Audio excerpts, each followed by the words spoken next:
everyone, I'm Chelsea Dittinger, a Leguma Day, and I'm really excited to be here with Northarvest Bean Growers Association, talking with Amber Estenson, also known as That Midwestern Mom, and we're going to chat about the best topic in the world, beans. Are you ready? I'm so ready.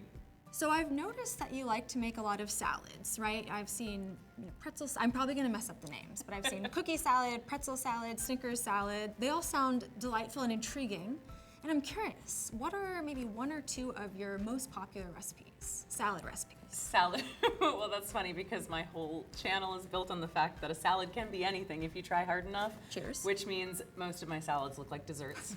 And the rest of the world kind of loses their mind over that. Like, how can you call it Snickers salad? That's the one that made me famous. And it's apples, pudding, Cool Whip, and Snickers candy bars.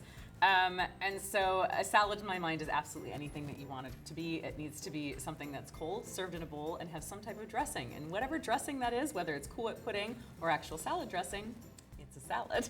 So some of my most popular ones obviously involve gelatin, Jello pudding, anything that you wouldn't expect to be called a salad, because in the 50s and 60s, that's what we referred to.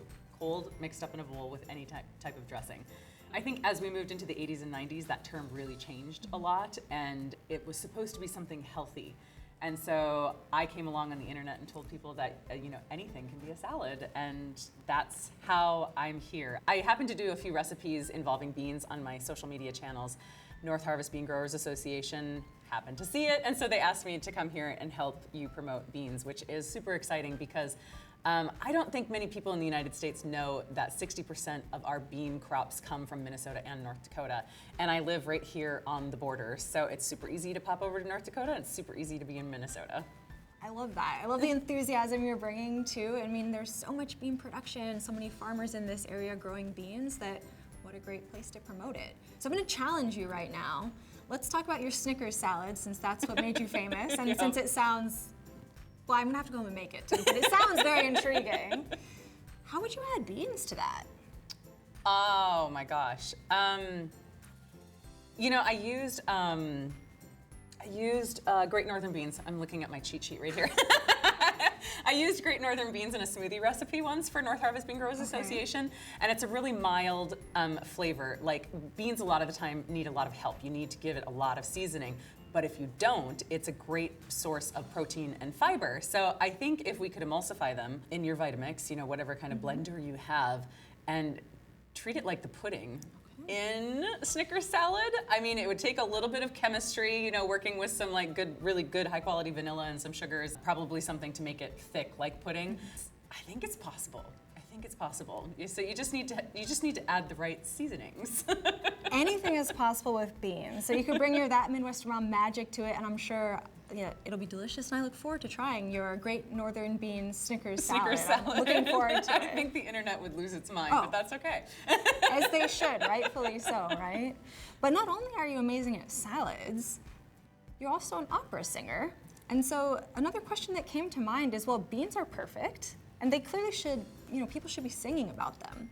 So if somebody were to do an opera song, if you were to do an opera song about beans, what amazing attribute of beans would you love to just sing from the rooftops? I think if you know opera at all, you know that people sing very long, extended songs about the most ridiculous topics, especially since lots of operas came from the 17, 18, and 1900s. So I think I would have to go with fiber, because fiber keeps our digestion going, and it makes us very happy people when fiber passes through our digestion, and so I think I would probably sing about that.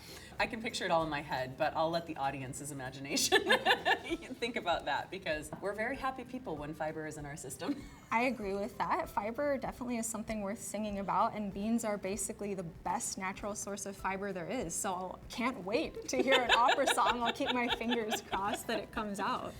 All right, so Amber, we're gonna chat beans, which is my favorite topic. I might be biased, as you can tell from my, choice of shirt, for example. But what are you doing with Northarvest Bean Growers Association? I'd love to hear about your work. Absolutely. Last year I promoted the Bean Institute's new online cookbook, downloadable cookbook, by doing some of their recipes. I did a smoothie with Great Northern beans. I did a really great egg bake. You know, it's pretty popular here. We had black beans in it last year. And black bean brownies, that was probably the most popular one that I posted. This year, Northarvest Bean Growers Association wanted to take a different approach and show where does our food come from? What does it take to get the beans on our table. So last week we were in Crookston, Minnesota, and we were planting navy beans out in the field with farmer Eric.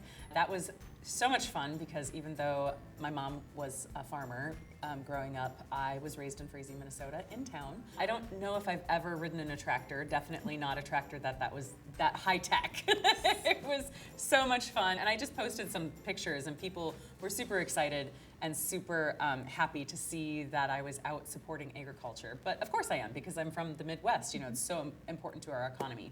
And then this week we're here at NDSU and we're talking about like where do beans come from? Where do these seeds come from?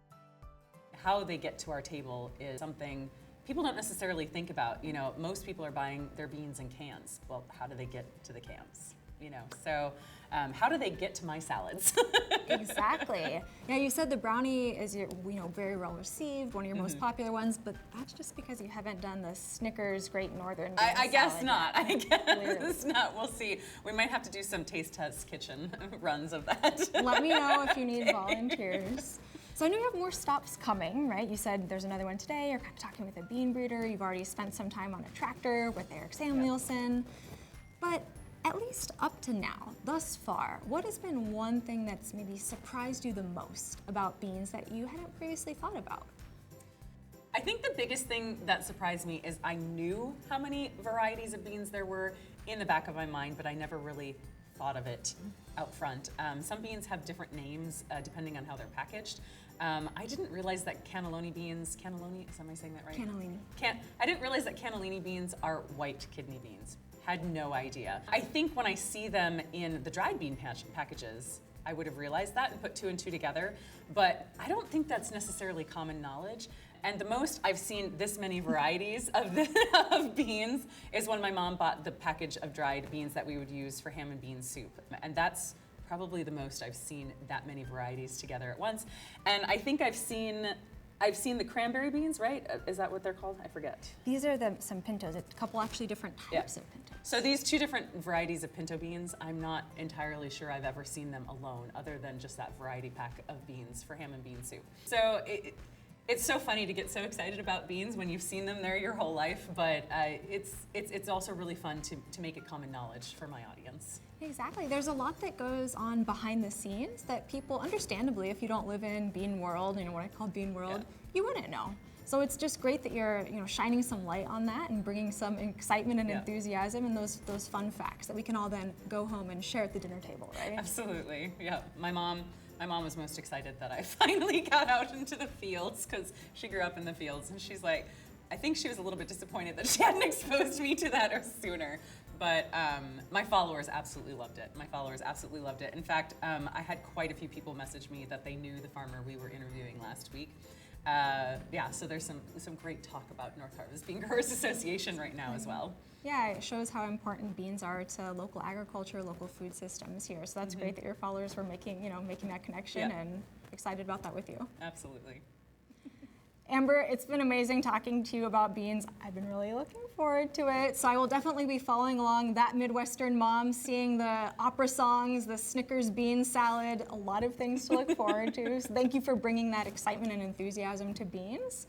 Also, a huge thank you to Northarvest Bean Growers Association. You can find a lot more bean info on their website, northarvestbean.org, and also on the Bean Institute website or social media. So good places to look. Thank you. I will keep following along. Really appreciate your time. Thanks for having me.